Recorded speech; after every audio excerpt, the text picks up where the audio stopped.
পুলিশকে এবং প্রশাসনকে যদি নিয়ন্ত্রণে রাখা যায় তাহলে সামগ্রিক নির্বাচন ব্যবস্থা একটা নিয়ন্ত্রণের একটা বিষয় থাকে। পুলিশ এবং প্রশাসন আসলে এই খেলায় তারা হচ্ছে আম্পায়ার, তারা হচ্ছে রেফারির ভূমিকা পালন করবে। কিন্তু এই একটা নির্বাচন ব্যবস্থায় প্রশাসন এবং পুলিশ তারা খেলোয়াড়ের ভূমিকায় অবতীর্ণ হয় এবং এটা ওপেন সিক্রেট। এখানে রাজনীতিবিদ অনেকে আছেন, বিভিন্ন নির্বাচনে অংশগ্রহণ করেছেন, আমাদের সেই সুযোগ হয়নি। কিন্তু একটা আমরা এখন যখন কথাবার্তা বলি তখন দেখি ওসিটাকে নিয়ন্ত্রণ করা, ওসিটা আমার থাকবে কিনা, এসপিটা আমার থাকবে কিনা, ইউনোটা আমার থাকবে কিনা, এগুলো কিন্তু রাজনৈতিক পরিসরের খুব পরিচিত আলাপ। এটা কিন্তু খুবই পরিচিত আলাপ যে ওসিটা যদি আমার নিয়ন্ত্রণে থাকে, ইউনোটা যদি আমার নিয়ন্ত্রণে থাকে, এসপিটা যদি আমার নিয়ন্ত্রণে থাকে, তাহলে নির্বাচন হাফ ডান। তো এই যে এই জায়গা থেকে আসলে আমরা প্রি ইলেকশন ক্রাইসিসে এই জায়গাগুলোকে আমরা কতটুকু অ্যাড্রেস করব, আমরা প্রশাসনকে নিয়ন্ত্রণ নেওয়ার যে আমাদের রাজনৈতিক মনস্তত্ত্ব, এটা থেকে আসলে আমরা কতটুকু উদারতার পরিচয় দিতে পারবো, এইটা হচ্ছে মূলত সংকটের জায়গা প্রি ইলেকশন ফেজে, যে আমরা এই উদারতাটা দেখাবো কিনা। আমরা প্রশাসন এবং পুলিশ এটা আমাদের রিসিপ্রোকাল একটা সম্পর্ক। প্রশাসন এবং পুলিশ গত 3টে ইলেকশনে তারা দেখেছে, তারা হচ্ছে মিডনাইট ইলেকশন করেছে, আমিডামি ইলেকশন করেছে, তাদেরকে দিয়ে ব্যালট বাক্সের ভোট চুরি করতে বাধ্য করেছে। কিন্তু কোনো সচিব কি একটা পদত্যাগ করেছে কোনো সচিবালয় থেকে গত 15-20 বছরে? আপনি দেখেন তো একটা এক্সাম্পল কি আছে যে না আমরা এই ধরনের মানে নির্বাচন আমরা করব না? একজন কোনো জায়গায়, কোনো সচিবালয়, কোনো মন্ত্রণালয়, কোন এক্সাম্পল আছে? মানে আল্লাহ কি দুনিয়াতে করে খাওয়ার মতো কিছু ছিল না? মানে দুনিয়ার এই মানে বিশাল এক আপনার হচ্ছে রিজিকের একটা শস্য ক্ষেত্র, তারা ক্যাপাবল মানুষ, কেউ কি করছে? করে নাই তো। 2 নম্বর বিষয়, এই যে জেনারেল আছে তাদেরকে সাক্ষ্য রেখে, আমি দেখছি গত বছর ইলেকশন 24 ইলেকশনে যখন সেনাবাহিনীর গাড়িগুলা যায় রাস্তা দিয়ে মানে ব্যালট বাক্স নিয়ে বা হচ্ছে গার্ড দেওয়ার জন্য, তখন রাস্তা থেকে মানুষ দুয়োধ্বনি দিছে ভুয়া ভুয়া। একটা জেনারেলকে পদত্যাগ করছে, বলছে যে না আমরা একটা এই প্রেসক্রিপটিভ প্রি ডিটারমাইন্ড একটা ইলেকশনের আমরা সাক্ষ্য হব না।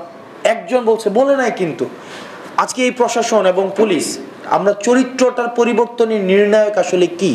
আমরা কিভাবে বুঝবো যে আসলে তাদের এই যে মনস্তাত্ত্বিক পরিবর্তনটা ঘটেছে? আমরা দেখেছি এখন কিন্তু উনারাও আবার ক্যাবলা পরিবর্তন করেছে। আমি একজন প্রশাসক বলছে যে আমাকে বললো যে হাসান দেখো, আমাদের আসলে কোনো দল নাই, আমরা বিএনপিও করি না, জামাতও করি না, আমরা এনসিপি করি না, আমরা আমরা হচ্ছে জাতীয় গণতন্ত্রকামী সরকারপন্থী দল।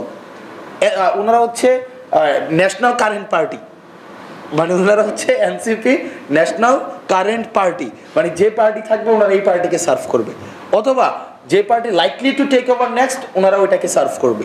এখন এই যে প্রি ইলেকশন, এই জায়গায় আমাদের আসলে বড় রাজনৈতিক দল যারা আছে ওনারা কতটুকু উদারতার পরিচয় দিতে পারছে, এটা খুবই গুরুত্বপূর্ণ। আমরা আমাদের জায়গা থেকে মানে আমাদের তো অভ্যুত্থানের আমরা অংশগ্রহণ করেছি, আমাদের একটা কমিটমেন্ট আছে, একটা ফ্রি ফেয়ার অ্যান্ড পার্টিসিপেটরি ইলেকশনটাকে ফেসিলিটেট করার কমিটমেন্ট আমাদের আছে। আমরা চাই একটা গ্রহণযোগ্য, এই যে আমাদের গণতান্ত্রিক উত্তরণের পথে আমরা যেন একটা সহযোগী হতে পারি,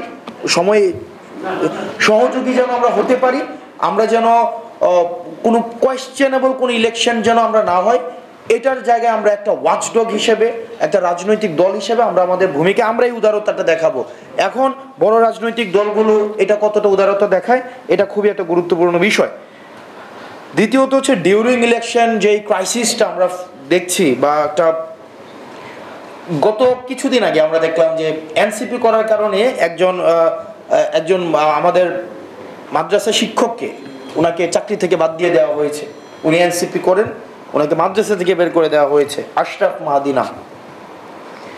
তো এখন এই যে বিভিন্ন জায়গায় দমন পীড়নের যে সংস্কৃতি, মানে পেশি শক্তি এবং অর্থ শক্তির যেই বিষয়টা আছে, নির্বাচনের দিন আমার কেন্দ্র দখল করার যে প্রবণতা থাকে নির্বাচনের দিন, এটা আসলে আমরা কতটা নিয়ন্ত্রণ করতে পারবো, এটা খুবই গুরুত্বপূর্ণ।